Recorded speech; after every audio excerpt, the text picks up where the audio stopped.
the Dajjal would come with paradise and hell. And the paradise would really be hell, and the hell would really be paradise. And if I could quote a brother who wrote a book called The Dajjal, the Antichrist, Gog and Magog, he makes it plain about the interpretation of this hadith.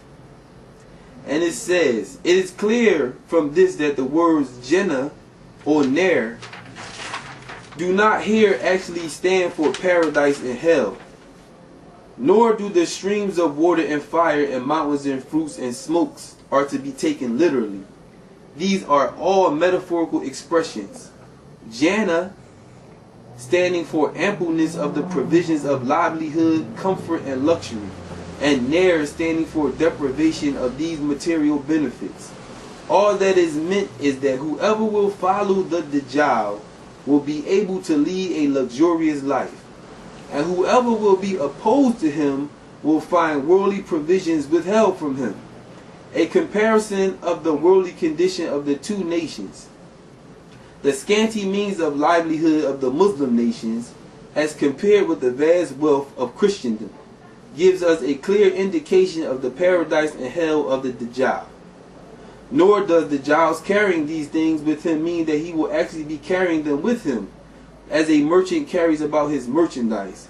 The idea is that he will have control over them. So, these luxuries and things that you talk about, these freedoms that we enjoy. The reason why America can consume most of the world's natural resources and make up a small population of the global community is because they go to other nations, rob the other nations of their natural resources, and bring them back to this country. So that's why the people in this country are living a little bit more luxurious while the rest of the world suffer. And another explanation on that same hadith, the Holy Prophet Muhammad sallallahu alaihi wasallam one day was describing to his followers the Dajjal and the area of the world that they would come from. And then he kept pointing to the east, talking about how they would be affected by the Dajjal. And here's how it go. In a report by Muslim, the words, nay, he will be in the east, are followed by the words, he also pointed with his hand towards the east. Thus, while we are told that the homeland of the Dajjal is an island in the west, we are also informed that his manifestation, or rather the manifestation of his mischiefs, will be in the east. This shows that the predominance of the Dajjal will harm the people of the east, and it is a patent fact that the mischiefs of the Dajjal do not at all affect the people of his own country, who really get the benefit of his pillaging the east. The Dajjal's appearance in the east thus signifies the manifestation of his mischief in eastern countries, whose people he will try to enslave physically as well as morally, temporarily as well as spiritually. Which is why when the Dajjal went to Africa and he stole the people from out of the land and spread them out to help build up the nations of the West. And so these luxuries, once again, that you talk about, and you talk about having this blind loyalty for a country that has mistreated and abused the native people of the land, while you calling for blind loyalty to this country, and then you say that these are not political statements. It's clear that the statements are political. And another tradition related by the Prophet Muhammad sallallahu alaihi wasallam is that the Dajjal will have the words KFR written on his forehead, or which stands for Kafir or Kafir, Kafara. And that's supposed to be a sign that this is the Dajjal. And the interpretation of that by the author of the Dajjal, Antichrist, Gog and Magog, it says, similarly, the other sign of Dajjal that he will have Kufr or Kafir written on his forehead appertains to his spiritual condition. To speak of anything as it were written on one's forehead is equivalent to saying that it is a patent fact about him. Like, for instance, the song that is written all over your face. You don't have to say a word. Meaning that it's obvious what you feel or who you are. You don't even have to speak the words. It's written on your face. So when they say it will be across his forehead, that's akin to what that means. And it says, so the statement about the inscription of Dajjal on his forehead only means that his unbelief will be a fact about him. The words of the hadith itself shows that this is the significance in the first place. It is said that every believer will be able to read it. Not that every person will be able to do so. Every believer will be able to read it.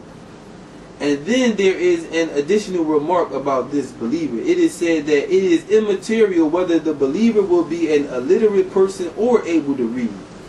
That is to say that every believer will be able to decipher its inscription, whether or not he is a literate person. Evidently, a writing which can be read by every believer, irrespective of his literacy, cannot be in words and letters. Had it been in words and letters, the question of the reader's belief or unbelief would not have arisen at all. Nor could it have been stated that a believer would be able to read it even if he were illiterate. The ability to read the words or letters has nothing to do with faith or belief.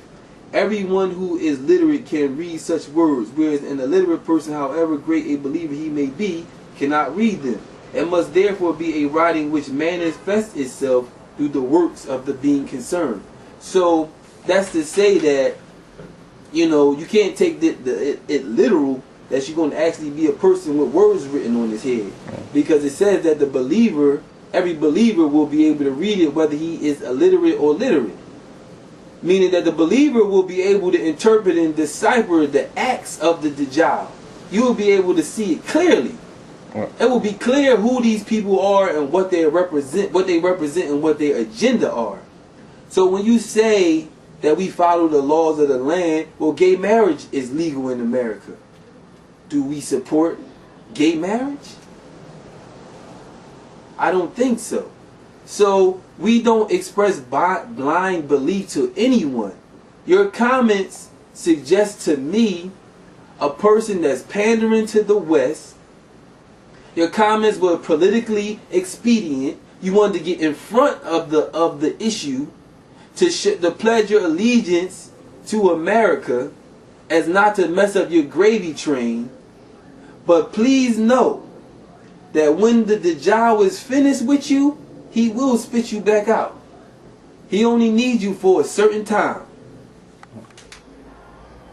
And a couple hadiths on some descriptions of the Dajjal. And I'll read just a couple.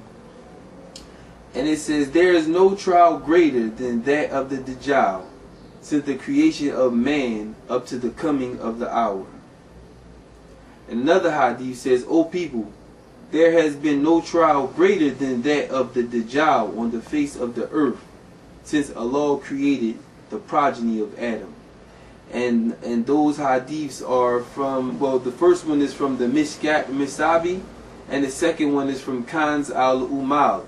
And these are hadiths from the secondary sources of Sunni Islamic literature.